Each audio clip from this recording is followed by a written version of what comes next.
Assalamualaikum warahmatullahi wabarakatuh. Perkenalkan, nama saya Diki Prastiawan dari kelas Teknik Industri 2016C. Di sini saya akan mempresentasikan tentang tugas yang didapatkan pada mata kuliah Technopreneurship pertemuan ke-14, yaitu mereview tugas pada pertemuan ke-13 mengenai pengembangan ide dan kreasi dalam technopreneurship.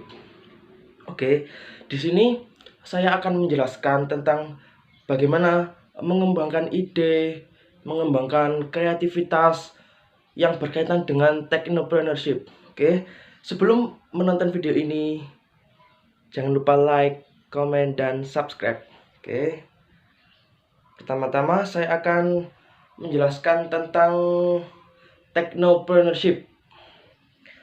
Technopreneurship terdiri dari dua kata dasar, yaitu techno yang berarti teknologi, dan yang kedua preneurship yang berarti entrepreneurship. Jadi technopreneurship terdiri dari dua kata yang saling keterkaitan, yaitu teknologi dan entrepreneurship. Oke, untuk penjelasannya yaitu yang pertama, mulai dari teknologi. Oke, teknologi merupakan sebuah aplikasi langsung dari ilmu pengetahuan yang dimiliki oleh manusia. Tujuan dari rekayasa teknologi adalah untuk dijadikan sebuah alat untuk memudahkan kinerja atau aktivitas manusia, sehingga dapat mempermudah untuk memenuhi kebutuhan manusia itu sendiri. Jadi intinya, teknologi itu dapat mempermudah pekerjaan manusia yang sebelumnya mungkin pekerjaan manusia terasa sangat sulit, terasa sangat berat, akan lebih mudah dengan adanya sebuah teknologi. Oke. Yang kedua yaitu entrepreneurship. Apakah kalian sudah tahu apa itu entrepreneurship? Oke, akan saya jelaskan. Entrepreneurship adalah sebuah karakter yang merupakan perpaduan dari sifat kompetitif, visioner, kejujuran, pelayanan, pemberdayaan, pantang menyerah, dan kemandirian.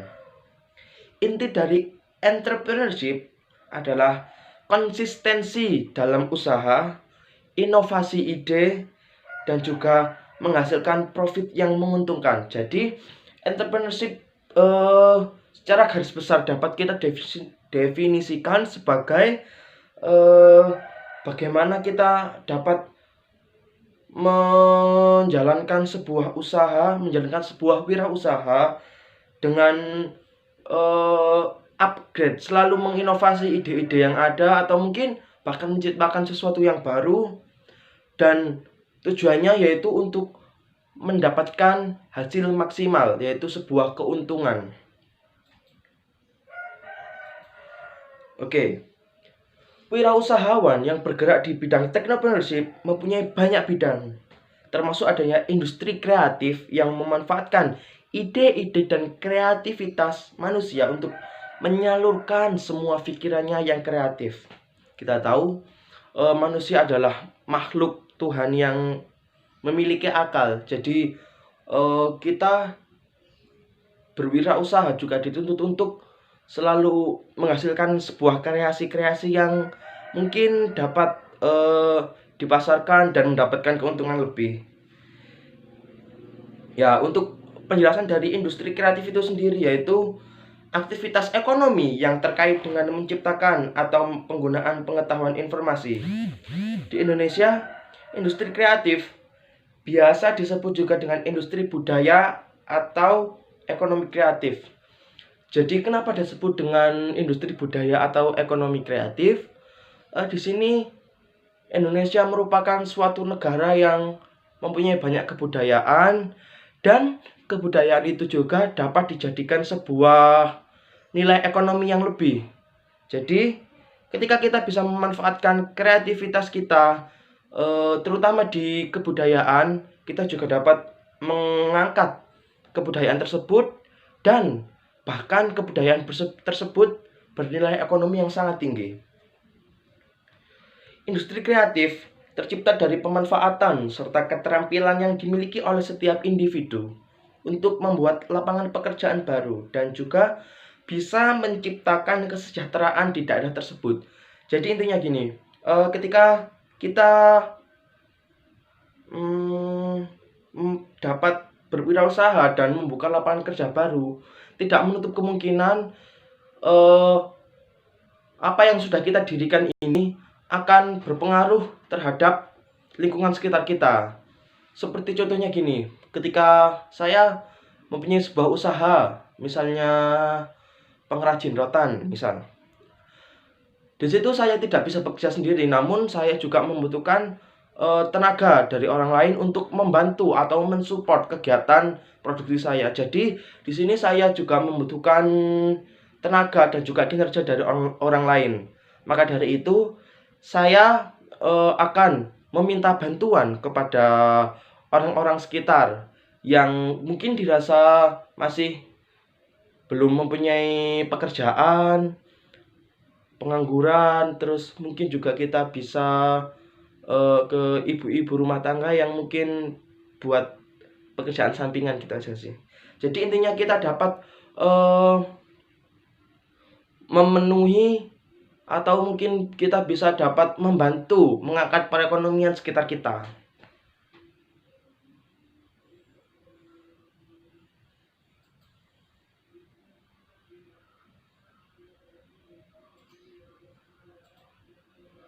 Oke, kita berbicara soal kreativitas. Jadi kreativitas itu tidak ada pakemnya, harus seperti apa. Tapi kreativitas itu hadir ketika kita mempunyai sebuah ide. Ide tersebut bisa dikatakan sebuah kreativitas apabila ide tersebut lain daripada yang lain atau mungkin memperbarui yang sudah ada. Itu disebut kreativitas. Atau mungkin kreatif dalam artian kita membuka sebuah usaha yang mungkin belum ada sebelumnya atau seperti apa.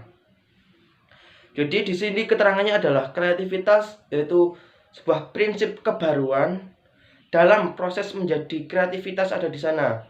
Jika tidak ada kreativitas, maka juga tidak akan ada sebuah proses.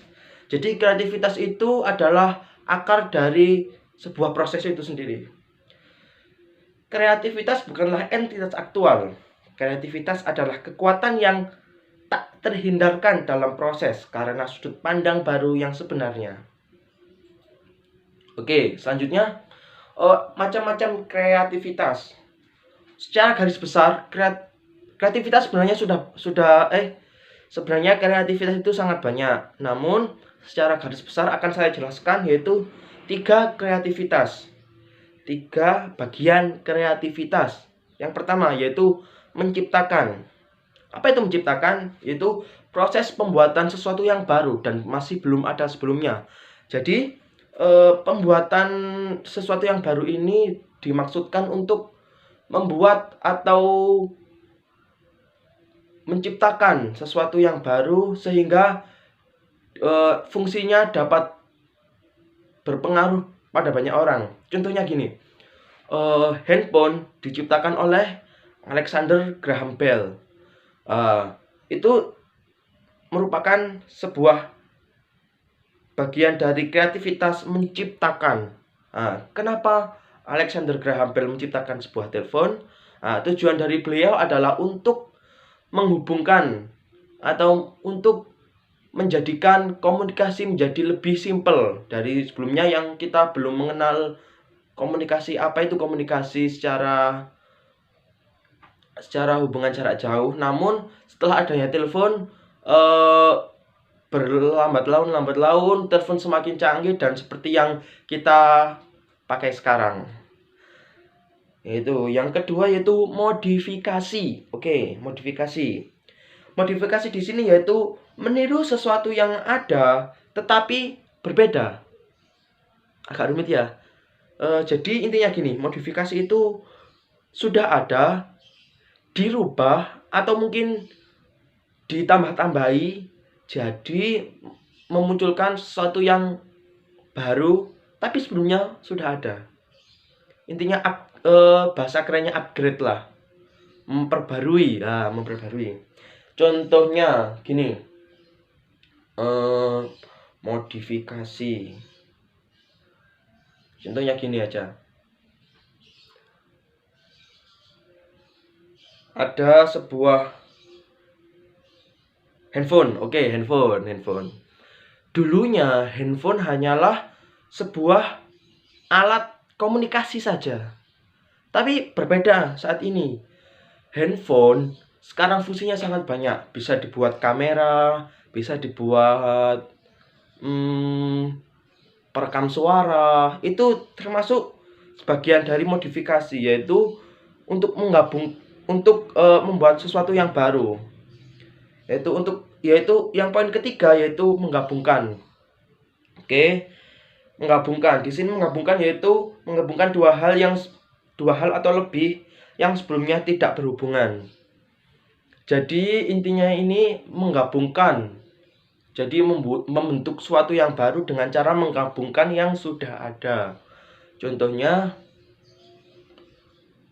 oke, saya terpikir sepak bola Liga Champions Eropa.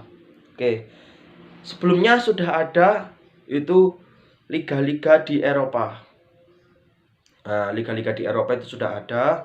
Terus ada yang namanya Liga Champions. Liga Champions Eropa itu terdiri dari tim-tim terkuat yang ada di Eropa. Tim-tim terkuat tersebut contohnya Real Madrid, Barcelona, Liverpool, Manchester United, dan lain-lainnya. Oke.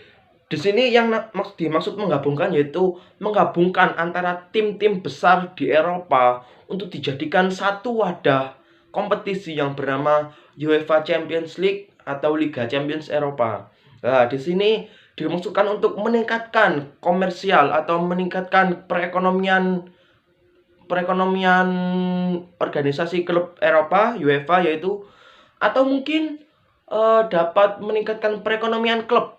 Seperti karena pendapatan di Liga Champions Eropa ini sangat besar. Oke. Untuk industri kreatif juga mempunyai banyak sektor. Beberapa akan dipaparkan di bawah ini. Setelah ini saya akan memaparkan tentang sektor-sektor yang ada di industri kreatif. Yaitu sektor periklanan, sektor pasar barang atau seni, sektor kerajinan, sektor desain, fashion, video, film, dan fotografi, dan juga sektor kuliner. Kita jabarkan sedikit satu persatu, yaitu sektor periklanan. Sektor periklanan sekarang sangat menjamur. Mulai dari di samping jalan ada baliho besar, itu kan termasuk periklanan juga. Terus iklan-iklan di TV, terus iklan-iklan di surat kabar, di radio, atau mungkin yang terbaru sekarang ini adalah iklan yang ada di YouTube. Jadi iklan-iklan tersebut merupakan sektor industri kreatif juga. Yang kedua yaitu sektor pasar barang seni. Oke, pasar barang seni. Kita ambil contoh menjual kendang atau alat musik ya. Oke, alat musik. Alat musik termasuk sebuah seni, yaitu mungkin saya ambil contohnya kendang itu tadi. Oke, jadi sektor pasar barang seni. Jadi sektor barang seni salah satunya itu kendang akan dijual ke pengrajin kendang, akan menjual kendang tidak hanya ke musisi-musisi orkes atau apa yang lainnya, tapi juga semua peminat boleh membelinya. Yang ketiga yaitu sektor kerajinan. Sektor kerajinan ini juga sangat luas, mulai dari kerajinan tangan, kriya, atau mungkin yang lainnya. Contohnya kayak pengrajin rotan yang dijadikan kursi, dijadikan lampion, dijadikan apapun itu. Oke, yang selanjutnya yaitu desain. Sekarang desain sangat menjamur di kalangan masyarakat Indonesia, baik desain baju atau mungkin desain interior rumah, desain eksterior rumah, dan lain-lainnya. Yang selanjutnya yaitu fashion. Oke, kita tahu fashion sekarang seperti apa. Fashion sangat pesat perkembangannya saat ini. mulai dari fashion anak, fashion remaja, fashion pria dewasa, fashion wanita, fashion busana muslim laki-laki, busana muslim untuk wanita hijab, dan masih banyak lagi. Oke, yang selanjutnya yaitu sektor fashion sudah. Yaitu sektor video, film, dan fotografi. Oke, ini yang sangat menjamu saat ini, yaitu video. Video dapat kita manfaatkan sebagai sarana untuk mendapatkan sebuah penghasilan melalui YouTube. Kita tidak dapat memungkiri lagi YouTube merupakan sebuah arena kreativitas masyarakat untuk menyalurkan hobi, menyalurkan kebiasaan, atau menyalurkan apa mungkin yang mereka lihat, yang mereka sukai. Jadi YouTube merupakan salah satu platform yang sangat berpengaruh di masa saat ini. Yang kedua, film. Oke, film mungkin saya tidak bisa berbicara banyak soalnya film juga saya belum sepenuhnya mengerti. Yaitu dan fotografi.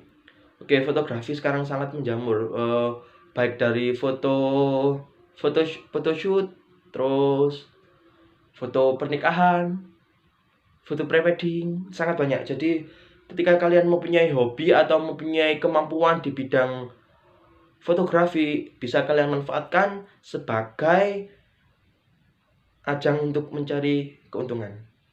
Itu termasuk ekonomi kreatif. Yang terakhir yaitu sektor kuliner. Oke, sektor kuliner. Kita berbicara soal kuliner, Indonesia merupakan sebuah negara yang ragam masakan, ragam kulinernya sangat banyak. Dan kita bisa mengkreasikan kuliner seperti apa yang kita inginkan. Oke, kita berbicara soal kreativitas sudah selesai dan industri kreatif juga sudah. Kita sekarang beralih ke pengembangan ide. Yaitu pengembangan ide bisa kita katakan saat ini yaitu inovasi. Inovasi dapat diartikan sebagai proses atau hasil pengembangan, pemanfaatan, atau mobilisasi pengetahuan, keterampilan, pengalaman untuk menciptakan atau meningkatkan produk baru, proses, dan sistem yang memberikan nilai bermakna atau signifikan, terutama ekonomi dan sosial. Jadi inovasi itu dapat menunjang secara tidak langsung, dapat menunjang perekonomian dan kehidupan sosial. Inovasi sebagai objek juga berarti produk atau praktik baru yang tersedia untuk aplikasi, umumnya dalam konteks komersil. Oke, kita garis bawahi komersil. Biasanya berbagai tingkat kebaruan dapat dibedakan tergantung pada konteksnya, yaitu inovasi dapat baru bagi perusahaan atau agen faktor, baru ke pasar atau negara atau wilayah. Sementara itu, inovasi sebagai aktivitas adalah proses menciptakan inovasi yang sering diidentifikasikan dengan komersialisasi hak cipta. Oke, hal yang mempengaruhi industri kreatif. Kembali lagi ke industri kreatif yaitu kreativitas untuk berinovasi, terus kemajuan teknologi, dan juga media sosial. Pada masa saat ini kita tidak dapat terpisahkan dari yang namanya media sosial. Karena apa? Semua kegiatan kita dapat kita abadikan di media sosial, dapat kita jalankan di media sosial. Apalagi seperti pandemi saat ini, pemerintah menganjurkan untuk semua kegiatan kita kerjakan di rumah. Dan yang selanjutnya yaitu kemajuan teknologi. Oke, erat kaitannya dengan media sosial dan kreativitas. Kemajuan teknologi juga sangat mempengaruhi kreativitas manusia dan juga mempengaruhi media sosial. Jadi antara tiga elemen ini sangat berkaitan. Oke, di sini juga ada tips menghasilkan sebuah ide yang kreatif. Di sini saya akan menjelaskan ada 5 tips untuk menghasilkan ide yang kreatif. Yang pertama yaitu berpikir layaknya seorang kreator. Kalian tahu kreator? Kreator berasal dari kata kreasi.